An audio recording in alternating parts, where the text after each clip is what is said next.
આપ સર્વોને હેતપૂર્વક જય શ્રી સ્વામિનારાયણ। આજની સત્સંગ કથા વાર્તા નિજ મંદિર સાવરકુંડલા। આજની સત્સંગ કથા વાર્તામાં આપણે ચરિત્ર કથા અંતર્ગત ગામ બામરોલીના તખાપગીએ શ્રી હરિની પધરામણી કરાવ્યાની પ્રસંગ વાર્તા સાંભળશું। વડતાલ નજીકના ગામ બામરોલીના તખોપગી તથા તેમની બે દીકરીઓ કે જે પરણેલા ધણીનો ત્યાગ કરીને સાંખ્ય યોગને પાળતી થકી શ્રીજી મહારાજનું ભજન કરતી હતી, તેને સાથે લઈ તખાપગી વડતાલ આવ્યા। ત્યારે મહારાજને વિનયસર પગે લાગી પ્રાર્થના કરી કે મારે ગામ સંતો સાથે પધારો, હું મારાથી બનતી સેવા કરીશ। આ વાતને સાંભળી મહારાજે કહ્યું કે સવારે અમો તમારે ત્યાં સંતો સાથે આવીશું, તમો હાલ જાઓ। એવું સાંભળીને તખોપગી અને એમની બે દીકરીઓ પોતાને ગામ બામરોલી આવી સમગ્ર સામગ્રી તૈયાર કરી રાખી। પછી બીજે દિવસે વડતાલથી મહારાજ તથા સંતો સવારમાં ઉઠી નિત્યવિધિ કરીને તૈયાર થઈ ગયા। મહારાજ તો ઘોડીએ બેસીને ચાલ્યા, તે ગામ બામરોલી પહોંચી ગયા।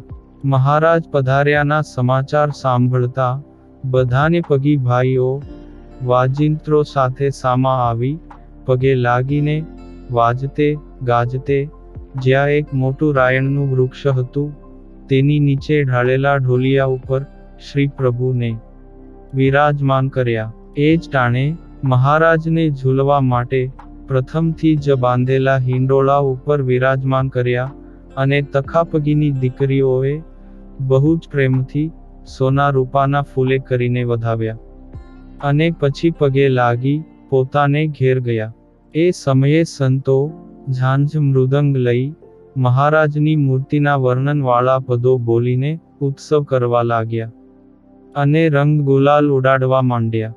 આ રીતે મહારાજ બપોર સુધી ઝૂલ્યા, પછી ઉતરીને વર્ણીએ થાળ કર્યો હતો, ત્યાં જઈ મહારાજ જમીને તૃપ્ત થઈ વળી રાયણની હેઠે ઢોલિયા ઉપર બેઠા।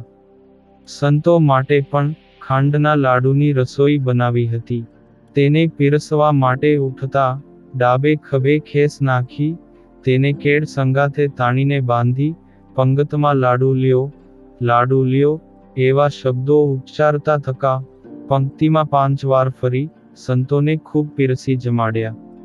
પછી હાથ પગ ધોઈ ચાખડીએ ચઢીને વળી પાછા રાયણ હેઠે ઢાળેલા ઢોલિયા ઉપર વિરાજ્યા અને સંતો પણ જમીને સભામાં આવી બેઠા।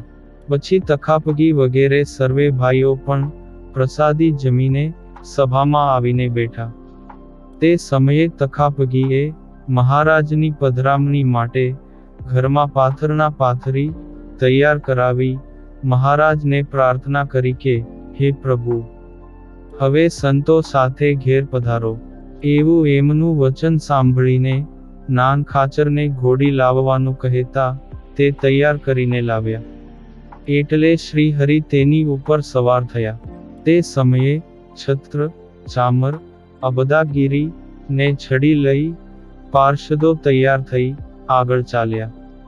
આ સમયે મુક્તાનંદ મુનિ ઘોડીની આગળ ઊભા રહી પોતાને પગે ઘૂઘરા બાંધીને હાથમાં કડતાળ લઈ મહારાજની મૂર્તિ સામી વૃત્તિ રાખીને પાછે પગે ચાલે અને પ્રેમવશાત ગદગદ કંઠે ગાયન કરવા લાગ્યા।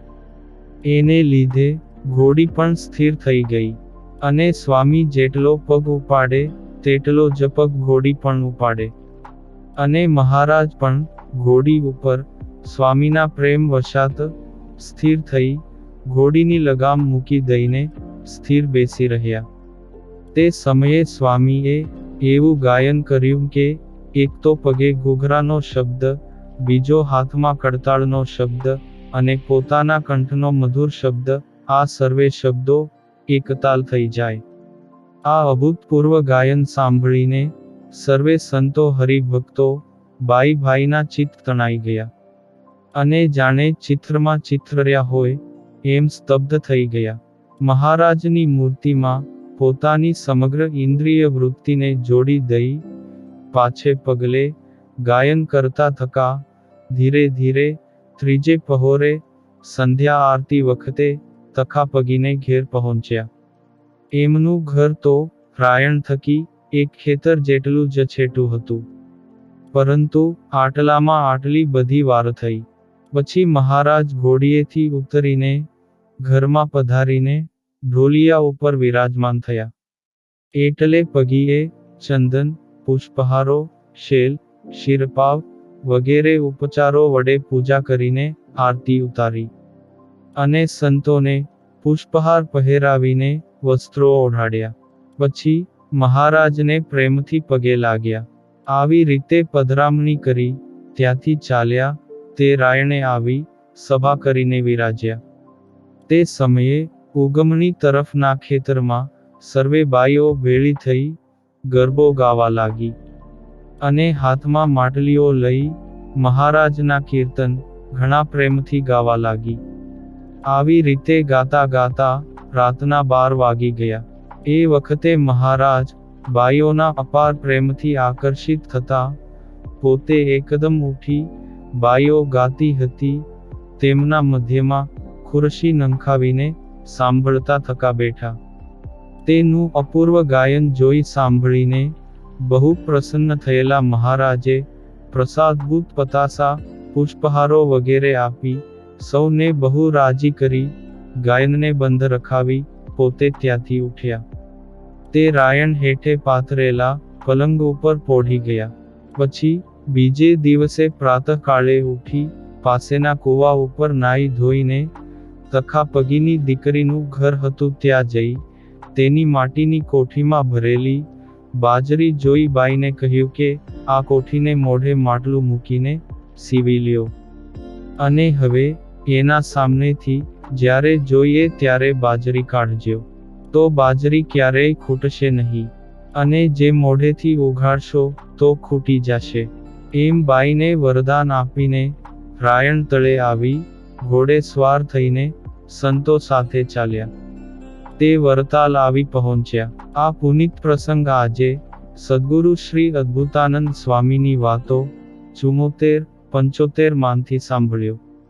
અને હવે પછીની કથા વાર્તા આપણે આગળના ભાગમાં સાંભળશું.